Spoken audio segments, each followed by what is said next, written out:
How is it going, guys? Welcome to the channel. I am very excited to be bringing you this video today. It is a sunny day. It looks pretty good in Ohio, so that's definitely a welcome change compared to what we have been dealing with. And before we get too far into today's video, I want to take a second to, and I'm going to try something different here. Thank everybody who is leaving comments on the videos. You guys are definitely amazing. I appreciate all the support you guys provide and all of the tips and the conversations that we get to have. I definitely appreciate it, so please keep that up. And the topic of today's video is we're going to be installing a double DIN head unit into the F250. And the recommendation for the particular unit that I went with actually came from one of my Instagram friends, DGAF Productions, and he actually just started posting videos to his YouTube channel as well. And he's very knowledgeable when it comes to the automotive audio stuff. He's doing some really cool stuff with some speakers inside of his truck as well. If you haven't seen it, you should definitely go check it out. All right, now let's go ahead and take a look at the unit that we're going to be installing and the parts that we're going to need to do this. So we have the Pioneer AVH 1300 NEX, and the reason I went specifically with this one is for the CarPlay. This isn't a navigation unit, but I think that can be added on later, so that's something that I may look into at a later point in time. But I really wanted this Apple CarPlay functionality right here. Take a look at the unit itself here. Comes with standard harness. Cool. There's a USB male to female connection. We are going to be installing this. This is the microphone for hands-free. There it is. So we'll be installing this. I'll be installing this probably around the A-pillar just below the headliner. So yeah, we'll look into this and see how the install of that's going to go. Mounting screws, it looks like. Some instructions, warranty papers. One second. And we go ahead and pull the radio out here. And we can see that it's a double DIN 6.25 or 6.5 inch, something like that. Then on the back we have a lot of inputs. Looks pretty standard, looks pretty good. I'm pretty happy with that, I think. And now we can go ahead and move on to the truck and get the dash out of it.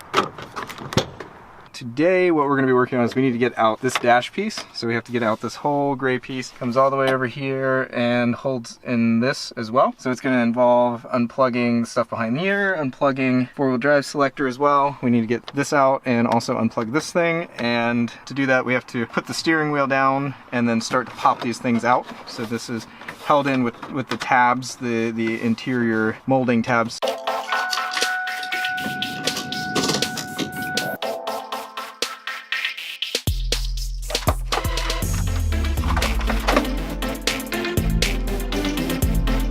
Okay, now that this stuff is unhooked, we can actually go ahead and start unplugging some of these things as well. We need to unplug these additional 3 plugs, this one and then these 2 here, and then this thing will be out. Alright, so we have everything disconnected here. We have all of these harnesses unplugged. This is the old radio harness. It looks like a ball of wire with a bunch of electrical tape, so definitely have to do something about that. We'll take this back in the garage and work on it in there. Alright, with this thing out of the truck, we're going to go ahead and start the disassembly process and get this old head unit out and get this mounting install kit to come out as well, and then we'll take a look at the rest of the work that we need to do to get the double DIN to fit in this space.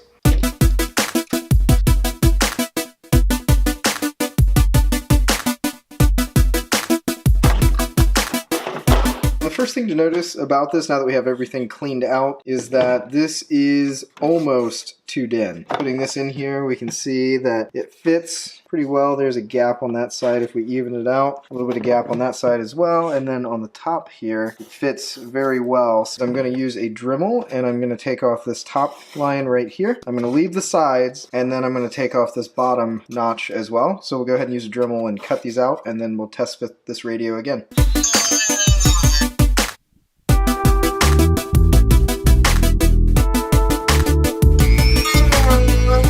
So the bottom pretty well shaved out there. It feels pretty smooth. I still have these edges, so I'm gonna get another bit and cut out these edges here, and then we will start on the top line.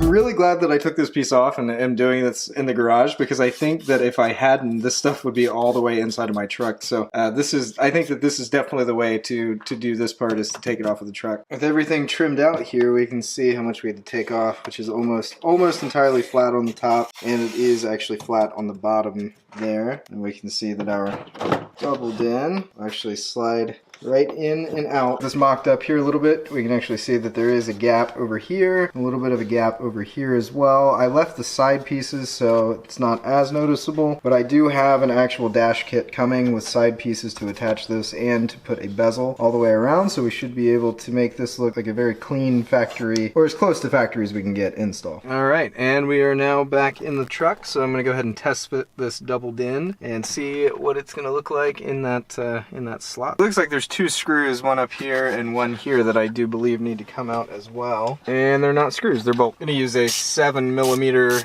ratchet to get that out of there. Okay, with these two screws out now, we can go ahead and test fit the radio. It looks like it's going to fit very nicely right in there. And to the harness. So it looks like this is a big cluster of wires. It looks really messy. That's not at all how I want that to be. I will at some point in time take this all apart and put this back together in a way that's a lot more sane. But what we're going to go ahead and do is we're going to clip off all of these wires here. One important thing is don't let the red one and the black one touch, because that could pop a fuse or start a fire. I don't know.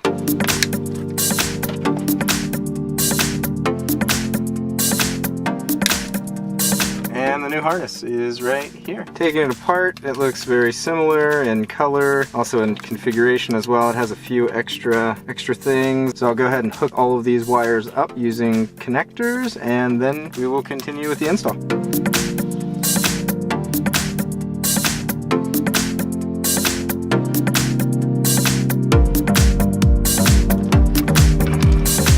All our wires are hooked up. Alright, so we got the remote microphone installed right there in the top corner, and the wires run down the A pillar there. Currently have it coming out of here. I need to snake it over all the way to here, and then we will have hands-free in the 2000 F250. And we are doing this a little bit backwards since I don't have all of the appropriate mounting parts. So I'm going to go ahead and put this dash piece back in, and then we'll slide in the radio and test it out.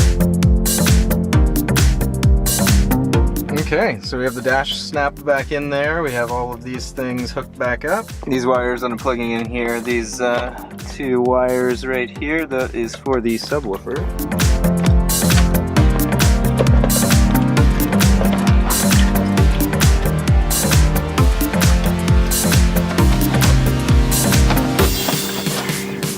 Alright, well, it is in, and it looks pretty good. I mean, there's a bit of a gap here on this side, another bit of a gap over here on this side as well, but I am pretty happy with how it looks. This will look much better when I get the finished bezel piece that I'm going to put around here. Alright, moment of truth. Turns on. That's a good sign.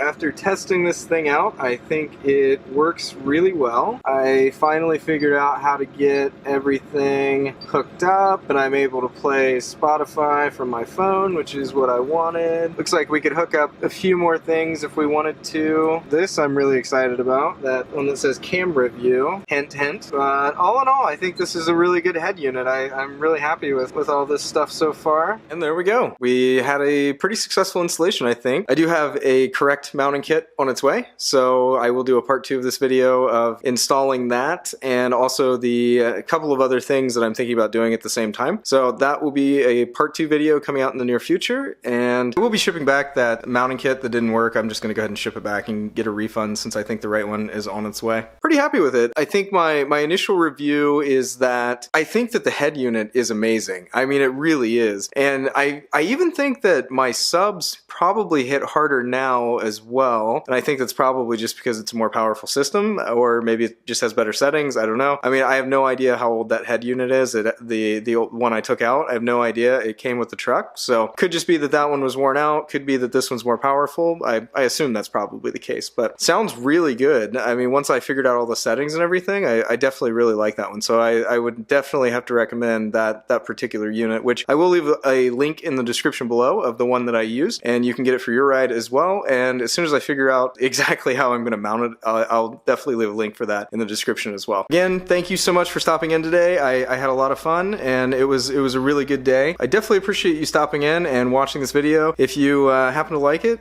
click the like button, and if you're not already, definitely click the subscribe button as well. Thank you all for watching, and I will catch you guys in the next video.